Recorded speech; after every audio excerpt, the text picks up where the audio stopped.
Morning everyone. বলো এটা কে এনে দিয়েছে জানিস? সকালবেলা বাবান। বাবান কি করেছে বলতো? বাবান দোকান খুলেছে আজকে। দোকান খুলে বলে কি এটা দুষ্টুর জন্য আর মামের জন্য নিয়ে যাবো, ওরা দুইজনে খেলবে।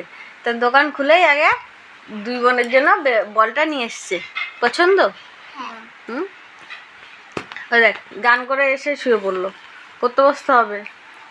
ওঠো দুষ্টু, ওঠো, ব্রাশ করতে হবে, করে একটু পড়াশোনা করে খাওয়া দাওয়া করে তারপরে খেলতে হবে। আর তোমার বিস্কুট নিয়ে এসেছিলো কালকে, বিস্কুট খাওনি তো? তুমি তো বিস্কুট কালকে খাওনি। খাওয়া হয়ে গেছে আমার। দিদিভাই সকালে খেয়েছে।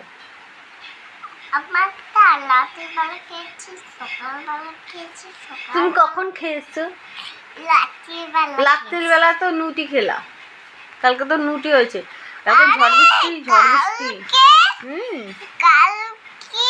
হলো বিস্কুট খেয়েছি। তাই? হ্যাঁ ঠিক আছে। তো দুষ্টুকে এখন উঠাবো, উঠিয়ে ব্রাশ করাবো, তারপরে খাবে, তারপরে পড়তে বসবে, তাই তো? আচ্ছা ঠিক আছে, তাহলে এখনকার মতো টাটা দিয়ে দাও। বলো আবার পরে দেখা হবে। গুড মর্নিং বলেছো? হ্যাঁ। কই? Good morning. হুম।